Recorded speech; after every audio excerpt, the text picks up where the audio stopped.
Karena syaratnya menerima warisan itu tidak ada harus sehat akal.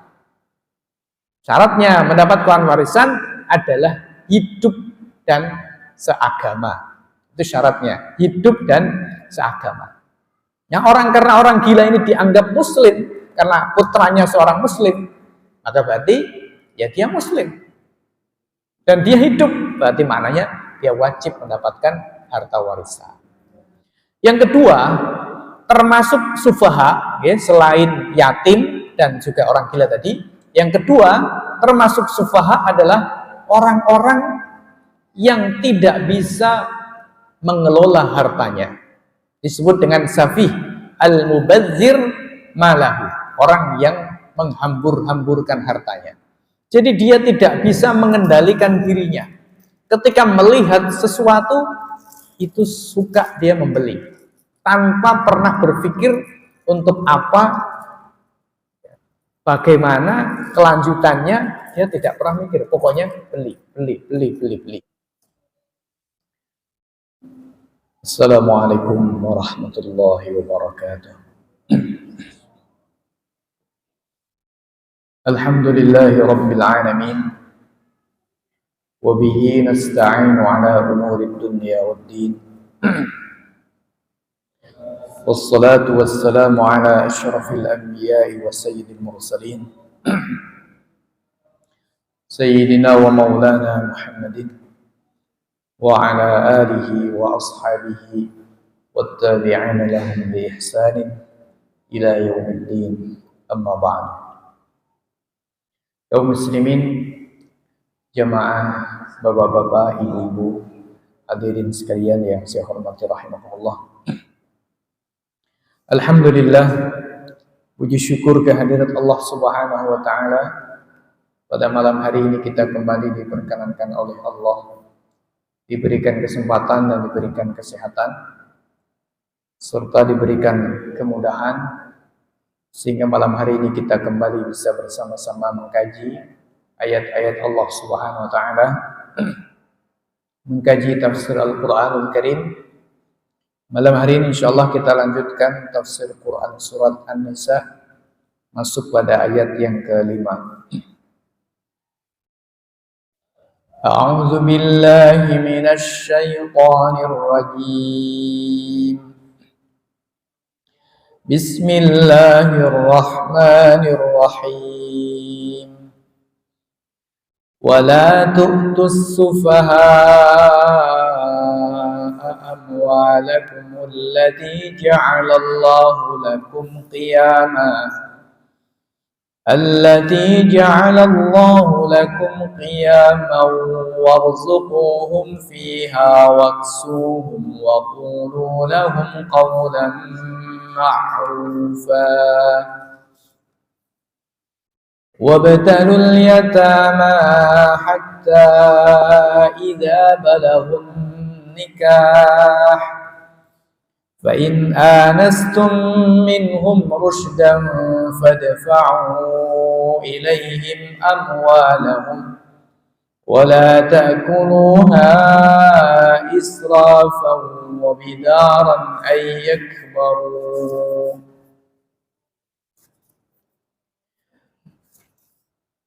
ومن كان غنيا فليستعفف ومن كان فقيرا فليأكل بالمعروف فإذا دفعتم إليهم أموالهم فأشهدوا عليهم وكفى بالله حسيبا. اللهم ارحمنا بالقرآن. ولا تؤتوا السفهاء أموالكم, dan janganlah kalian menyerahkan atau memberikan as-sufaha kepada orang-orang yang safih. As-safih maknanya khafiful aql, orang yang akalnya tidak sempurna. Janganlah kalian berikan kepada as-sufaha amwalakum, harta-harta kalian, allati ja'alallahu lakum, yang Allah telah menjadikan lakum bagi kalian qiyaman sebagai qiyam, sebagai allati ja'alallahu lakum, yang Allah telah jadikan harta itu bagi kalian qiyaman sebagai tegaknya perkara kalian. Warzuquhum, dan berikanlah rizki kepada mereka fiha, pada harta-harta kalian. Waksuhum, dan berikanlah pakaian kepada mereka. Waqulu, dan katakanlah kepada mereka qaulan, dengan perkataan ma'rufan, yang baik. Kaum muslimin jamaah, Bapak Ibu yang saya hormati rahimakumullah. Pada ayat-ayat sebelumnya, yakni pada ayat yang keempat, pada ayat yang ketiga, kemudian pada ayat yang kedua, Allah Subhanahu wa taala memerintahkan agar kita menunaikan amanah, yaitu memberikan harta kepada anak-anak yatim. Tidak boleh memakan harta mereka, memberikan harta kepada kaum wanita, yakni mahar-mahar mereka. Lalu di dalam ayat yang ke-5 ini, Allah Subhanahu wa taala sebaliknya mengatakan wala tu'tus sufaha, jangan berikan. Sebagaimana yang sudah kita sampaikan pada kesempatan-kesempatan sebelumnya, bahwa antara ayat wala tu'tus sufaha, jangan berikan kepada orang-orang yang lemah akalnya, dengan ayat wa'atul yatama amwalahum, dan berikanlah kepada anak yatim amwalahum, harta-harta mereka. Antara dua ayat ini tidak terjadi pertentangan. Sebab maknanya wa'atul yatama, berikanlah kepada anak-anak yatim, maknanya adalah kita jagalah harta anak yatim hingga ketika mereka dewasa baru berikan kepada mereka. Itu maknanya wa'atul yatama amwalahum. Atau kita maknai wa'atul yatama amwalahum, berikanlah kepada mantan-mantan anak yatim.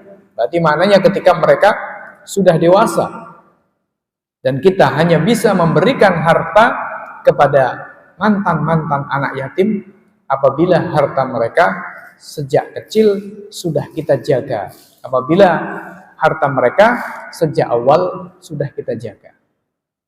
Nah, kaum muslimin jamaah Bapak Ibu yang saya hormati rahimakumullah. Sementara ayat yang kelima ini wala tu'tus sufaha amwalakum, dan janganlah berikan kepada orang-orang yang lemah akalnya, termasuk adalah anak-anak yatim, karena masih anak-anak, akalnya masih belum sempurna. Jangan berikan harta kepada mereka. Normalnya Bapak Ibu yang saya hormati rahimahullah, ketika kita menjelaskan tentang persoalan ini, maka kita katakan kalau ada harta peninggalan bagi seorang anak yatim, maka jangan berikan harta itu kepada mereka, sebab mereka belum bisa mengelola harta. Tetapi jagalah harta itu. Nanti kalau sudah dewasa, berikanlah harta itu kepada mereka. Itu normalnya kalau kita berbicara. Tetapi ternyata cara Allah Subhanahu wa taala menyampaikan ayatnya ini berbeda. Allah Subhanahu wa taala justru pertama kali mewanti-wanti agar memberikan hartanya anak yatim kepada mereka. Wa atul yatama amwalahum. Baru kemudian pada ayat yang kelima Allah menyatakan wala tu'tus sufaha amwalakum. Jangan berikan kepada as-sufaha, orang-orang yang masih lemah akalnya, termasuk anak yatim, jangan berikan kepada mereka amwalakum, harta kalian. Nah, sekilas ketika kemudian kita tidak paham tentang tafsir, tidak mengerti tentang kebahasaan, maka kita mengira ini terjadi pertentangan. Padahal tidak, sebab maknanya wa'atul yatama adalah berikanlah harta itu kepada mantan-mantan anak yatim. Maknanya sudah bukan yatim lagi. Atau wa'atul yatama, berikanlah kepada anak-anak yatim. Maknanya adalah jagalah hartanya anak-anak yatim. Ketika sudah dewasa baru diberikan. Sehingga sejalan dengan ayat wala tu'tus sufaha'a amwalakum. Tapi cara mengungkapkannya Allah Subhanahu wa taala bukan seperti cara kita mengungkapkan, yaitu kalau ada harta anak yatim jangan langsung berikan kepada mereka, tetapi jagalah sampai mereka dewasa baru berikan. Begitu kalau kita ngomong. Tapi caranya Al-Quran tidak. Quran pertama kali justru mewanti-wanti agar memberikan hartanya anak yatim. Baru pada ayat yang kelima ini Allah mengatakan jangan berikan hartanya anak yatim kepada mereka. Nah, apa yang bisa diambil kesimpulan selain apa yang tadi sudah saya sampaikan, bahwa maknanya tidak bertentangan? Yang bisa kita simpulkan adalah bahwa caranya Allah Subhanahu wa taala mengungkapkan ayat seperti ini menggambarkan dan mengisyaratkan bahwa manusia ini banyak yang melakukan kecurangan terhadap hartanya anak yatim. Karena itu pesan Allah yang pertama kali Allah sampaikan adalah jagalah hartanya anak yatim. Ya, jangan sampai ada yang tidak ditunaikan kepada mereka. Baru kemudian jangan berikan harta kepada anak yatim. Sehingga maknanya manusia ini sebagaimana diketahui oleh Allah Subhanahu wa taala banyak yang tidak amanah, banyak yang tidak bisa menjaga hartanya anak yatim, sehingga Allah lebih mendahulukan pesan tentang menyampaikan hartanya anak yatim daripada pesan menahan hartanya anak yatim terlebih dahulu sebelum mereka dewasa. Kaum muslimin jamaah, Bapak Ibu yang saya hormati rahimakumullah. Jadi inilah makna dari wala tu'tus sufaha'a amwalakum. Kalau kita kaitkan dengan ayat-ayat sebelumnya, yaitu ayat-ayat yang berbicara tentang pengelolaan hartanya anak yatim. Jadi kesimpulannya, saya ingin memberikan kesimpulan sedikit berkaitan dengan persoalan hartanya anak yatim, ialah bahwa hartanya anak yatim ini wajib kita jaga. Bagaimana cara kita menjaga hartanya anak yatim? Yaitu kita dengan cara tidak memberikannya langsung kepada anak-anak yatim, tetapi kita simpan, kita pelihara itu harta, kita simpan, kita jaga itu harta, sampai kalau nanti mereka sudah dewasa, baru kita berikan. Begitu kesimpulannya. Nah, kaum muslimin jamaah, Bapak Ibu yang saya hormati rahimakumullah. Akan tetapi lebih jauh dari apa yang tadi saya sampaikan, ayat yang kelima ini bicara tentang konteks yang lebih luas. Bicara tentang persoalan yang lebih luas daripada persoalan anak yatim. Kalau anak yatim ini bagian dari as-sufaha, bagian dari orang-orang yang masih lemah akalnya, namun bukan hanya anak yatim yang termasuk sufaha, bukan hanya anak yatim yang terkategorikan sebagai orang-orang yang lemah akalnya. Ada pihak-pihak atau ada golongan-golongan yang dikategorikan sebagai as-sufaha, sebagai orang-orang yang safih, yang lemah akalnya, sehingga tidak boleh kita berikan harta kepada mereka. Tetapi harta itu wajib kita jaga, wajib kita kelola. Siapakah itu? Nah, pertama tentu saja adalah orang yang gila. Orang yang gila sudah barang tentu dia juga termasuk as-sufaha, bahkan lebih daripada as-sufaha. Di dalam ayat-ayat sebelumnya Allah tidak pernah menyinggung tentang hartanya orang gila. Allah menyinggung hartanya anak yatim. Tetapi dengan Allah menyatakan wala tu'tus sufaha'a amwalakum, jangan berikan kepada as-sufaha, orang-orang yang lemah akalnya, amwalakum, harta kalian, menunjukkan bahwa orang yang gila apabila mereka memiliki harta, maka harta itu juga wajib kita jaga sebagaimana kita menjaga hartanya anak yatim. Haram kita menzolimi orang yang hartanya orang yang gila dengan cara kita mengambilnya, dengan cara kita memanfaatkannya, atau kita menyerahkannya langsung kepada orang gila. Itu adalah tindakan kezaliman. Misalnya begini Bapak Ibu yang saya hormati rahmatullah. Ada seorang meninggal dunia. Meninggalkan anak-anak. Di antara anak-anak ini ada anak yang gila. Misalnya 5 bersaudara. 4 yang lain sehat semua. Normal akalnya. Ada 1 yang gila. Apakah orang yang gila ini tidak mendapatkan bagian dari warisan? Jawabannya wajib mendapatkan harta warisan, hak yang sama. Jadi seandainya itu semua anak laki-laki misalnya, maka berarti anak laki-laki itu mendapatkan asobah. Asobah itu artinya sisa harta.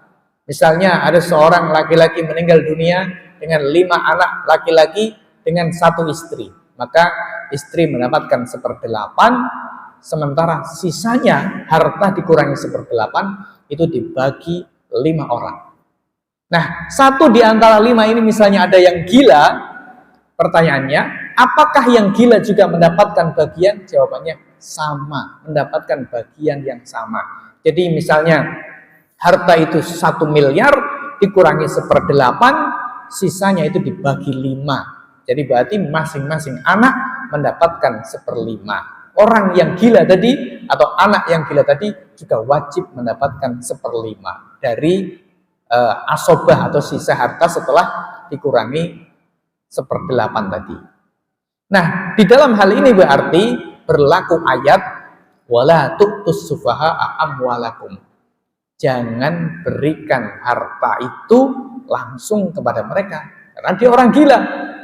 Tetapi juga berlaku ayat-ayat yang sama seperti berlakunya ayat tentang anak yatim, yaitu apa? Tetap tunaikan hak mereka. Berarti maknanya kaum muslimin jamaah, Bapak Ibu yang saya hormati rahmatullah, kalau ada keluarga, misalnya saudara yang termasuk orang gila, dia wajib mendapatkan haknya, lalu haknya dikelola dan dijaga oleh saudara-saudaranya atau oleh yang bertanggung jawab di antara mereka dengan cara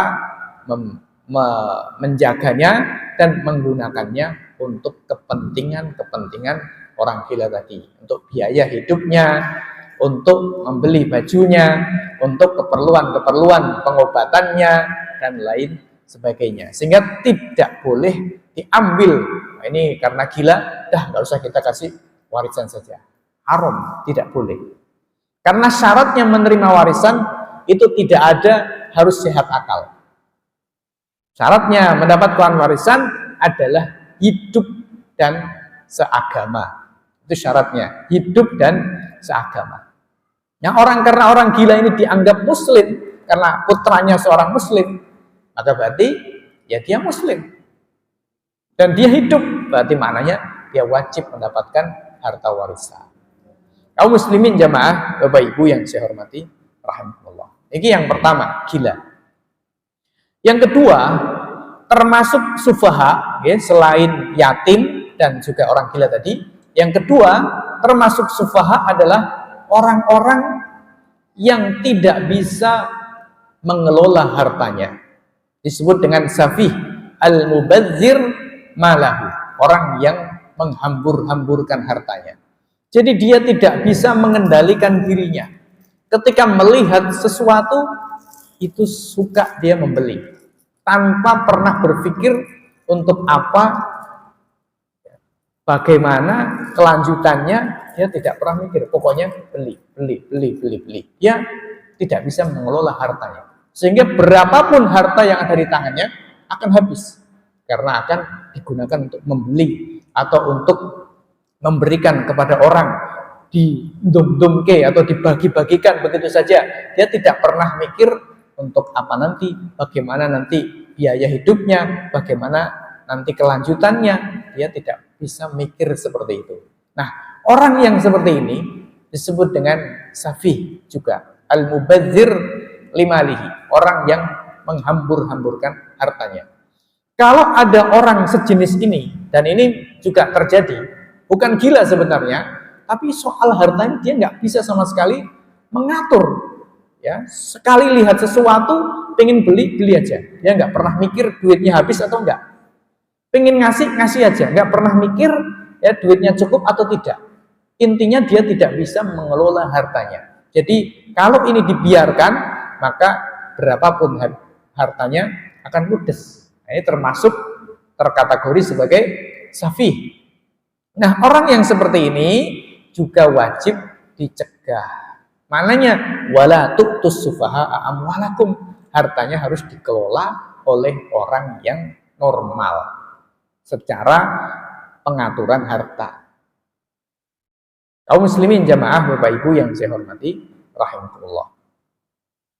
Nah, terus bagaimana caranya kalau anak yatim tidak diberi harta, orang gila tidak diberi harta, orang yang menghambur-hamburkan harta tadi misalnya juga tidak dicekeli atau tidak dipegangi harta sendiri, maka Quran mengatakan warzuquhum fiha waksuhum, berikanlah rezeki kepada mereka. Maknanya makan minumnya cukupi. Dengan apa? Pakai hartanya.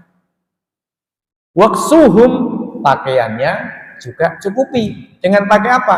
Hartanya yang kita bawa itu. Jadi berarti maknanya kita diwajibkan untuk mengelola hartanya anak yatim, hartanya orang-orang gila, hartanya orang-orang yang safih tadi. Orang yang tidak bisa mengendalikan dirinya tentang pengelolaan harta. Nah, sehingga mereka tetap bisa memanfaatkan hartanya dengan cara yang benar. Melalui siapa? Melalui orang-orang yang ditugaskan untuk mengelola hartanya. Ini kalau di dalam bahasa fikih, kaum muslimin jamaah, Bapak Ibu yang saya hormati rahmatullah, diistilahkan dengan al-mahjur alaih. Dalam bahasa fikih diistilahkan dengan namanya al-mahjur alaih.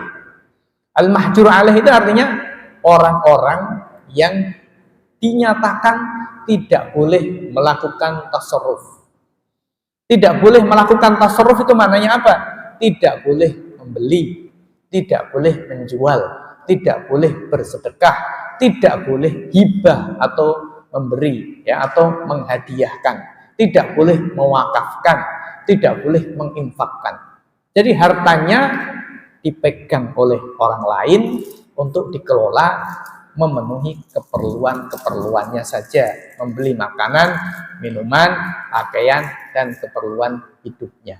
Itu disebut dengan mahjur alaih. Nah, siapa yang melakukan itu? Yang melakukan ini tentunya adalah orang dari pihak keluarganya. Kalau ada. Kalau tidak ada, wajib bagi negara atau pemerintah untuk menetapkan satu orang yang diamanai untuk mengelola hartanya si orang tadi. Misalnya ada seorang punya anak, kebetulan anaknya itu cacat, maknanya akalnya kurang sehat atau kurang waras, bahasa lainnya gila atau setengah gila. Intinya kalau mengelola harta tidak mungkin bisa. Kebetulan dia adalah anak satu-satunya, tidak ada saudara, tidak ada kerabat. Lalu bapaknya atau ibunya ini meninggal dunia. Pertanyaannya, apakah dia berhak mendapatkan warisan harta? Jawabannya jelas, dia wajib dan tetap berhak mendapatkan warisan harta dari bapaknya atau ibunya yang meninggal tadi. Tetapi dia kan safih, mahjur alaih, orang yang tidak bisa melakukan tasarruf. Maka jawabannya bagaimana?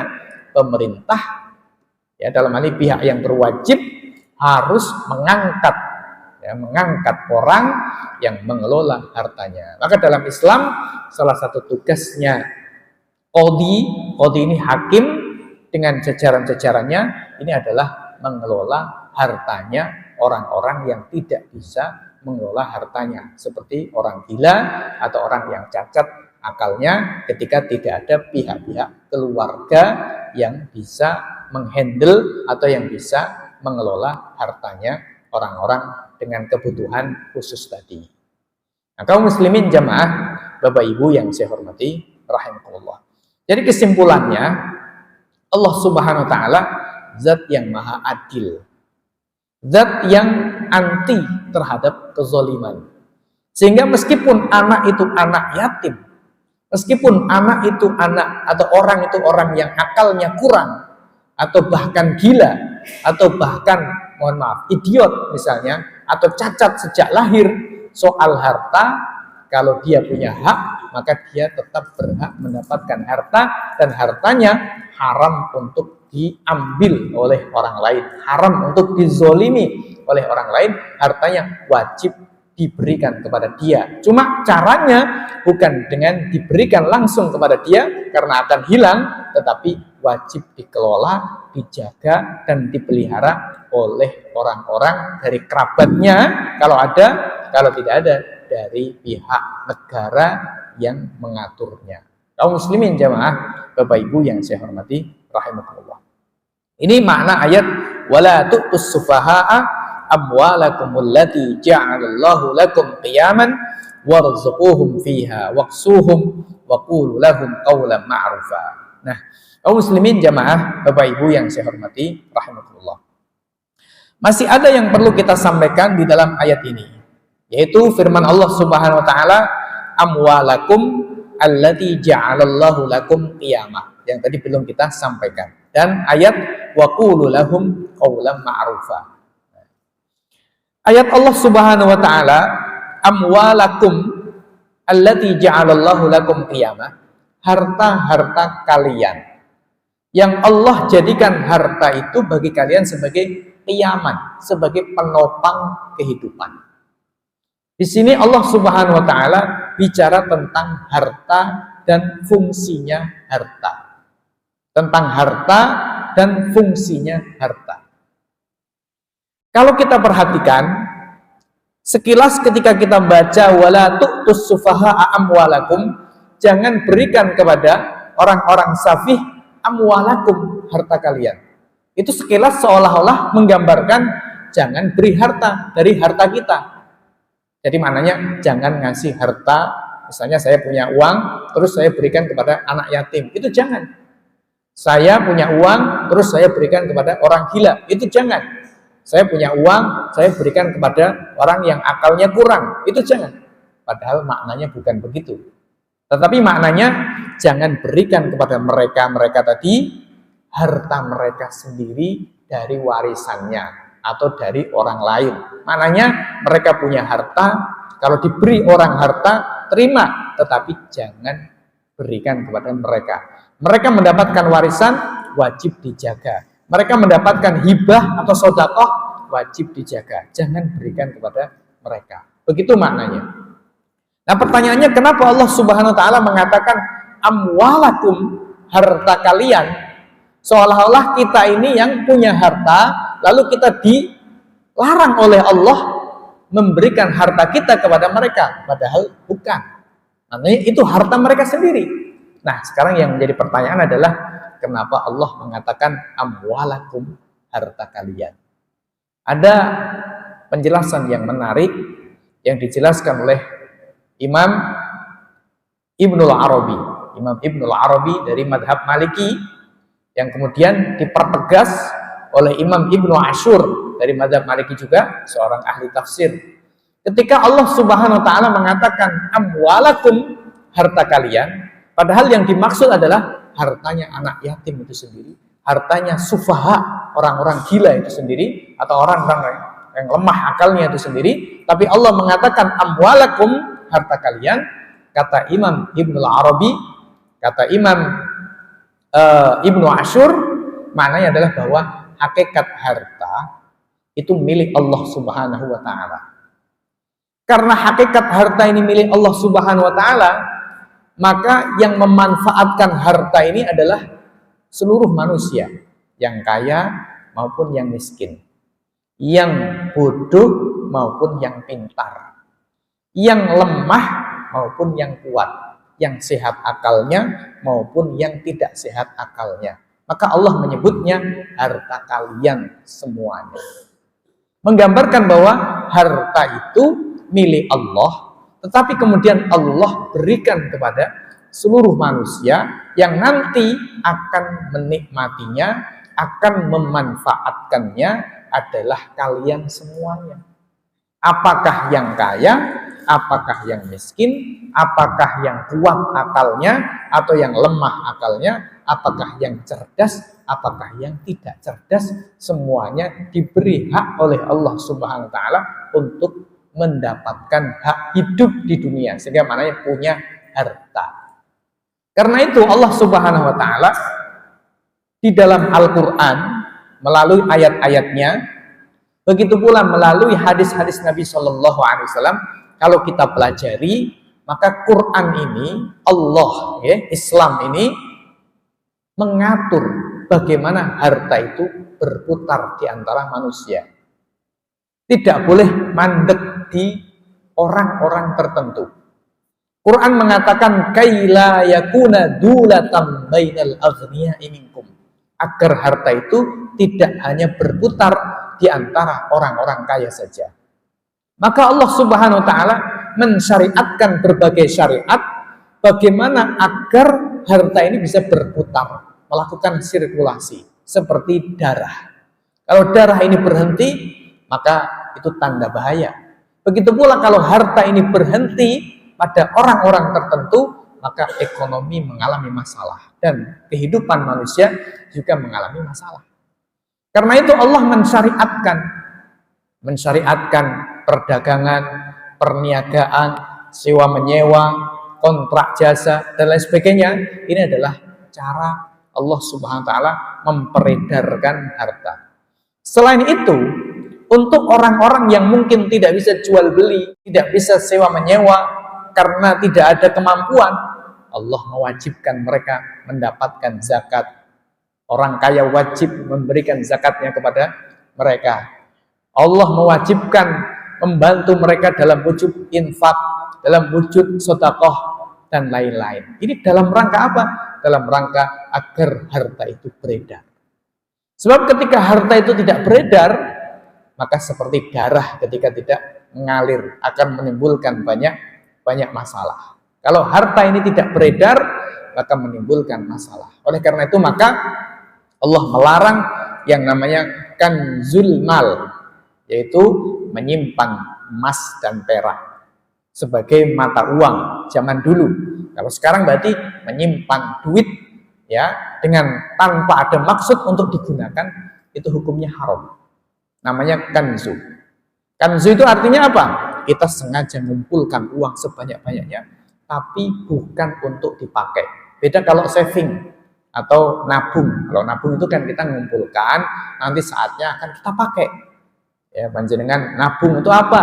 Umroh untuk apa? Haji untuk apa? Nikahkan anaknya untuk apa? Itu maknanya kita kumpulkan sejenak, lalu nanti akan kita pakai. Tapi kalau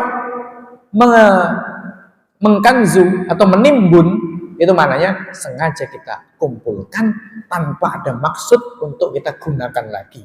Itu diharamkan oleh Allah Subhanahu wa taala.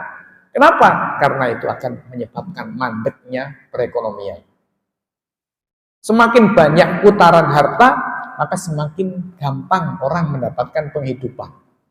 Begitu normal di dalam kehidupan ekonomi. Maka misalnya mencari pekerjaan di Solo dengan mencari pekerjaan di Wonogiri, gampang mana? Jawabannya sederhana, gampang mencari pekerjaan di Solo. Makanya orang Wonogiri pada lari ke Solo misalnya seperti itu. Kenapa? Karena peredaran harta di Solo lebih besar, lebih banyak daripada peredaran uang di Wonogiri. Kenapa orang kemudian misalnya ke Jakarta? Ya teorinya sama, peredaran uang di Jakarta lebih besar daripada peredaran uang di daerah. Begitu. Semakin banyak uang yang beredar, semakin banyak orang, semakin mudah orang untuk mendapatkan penghidupan.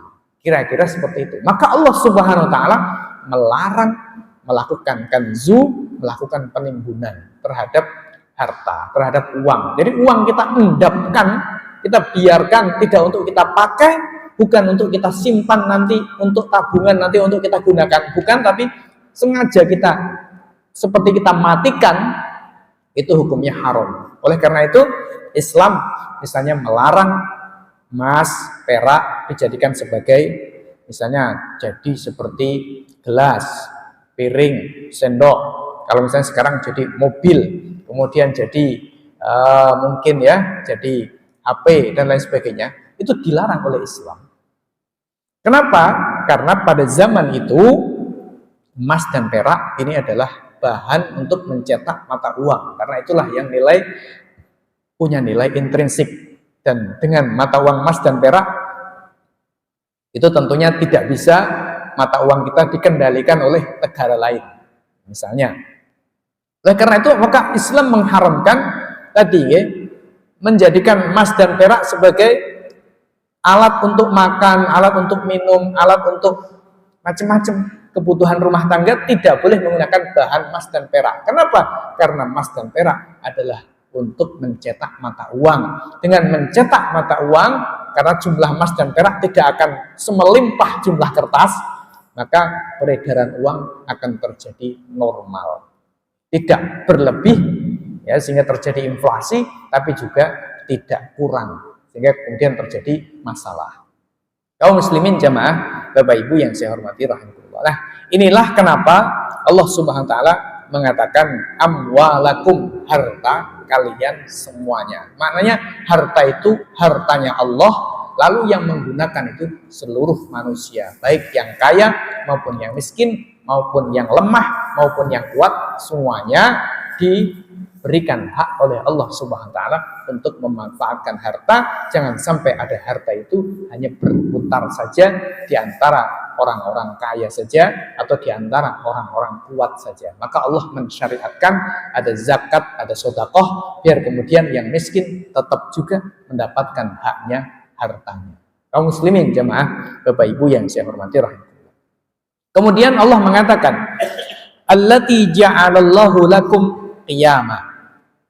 Yang mana harta itu Allah Subhanahu wa taala jadikan sebagai penopang kehidupan bagi kalian. Ini fungsinya harta.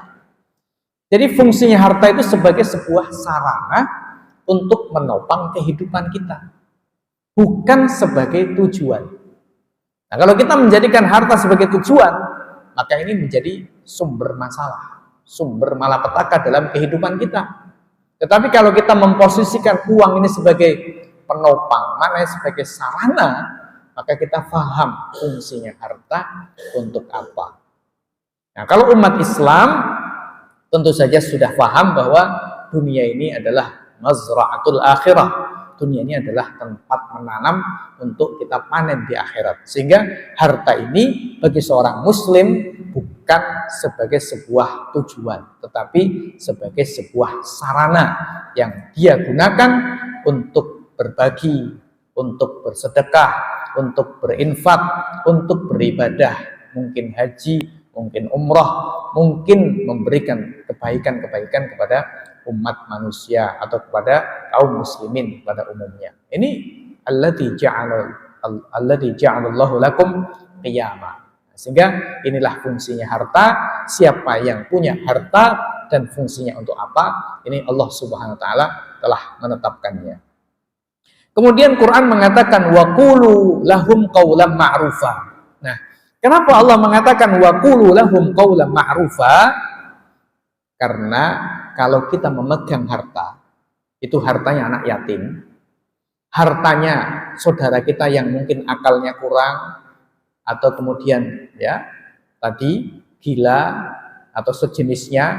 Nah, kalau kita itu yang mengelola, kita yang membawa harta, kadang-kadang kita ini kemudian bicaranya atau omongannya itu tidak mengenakkan mereka.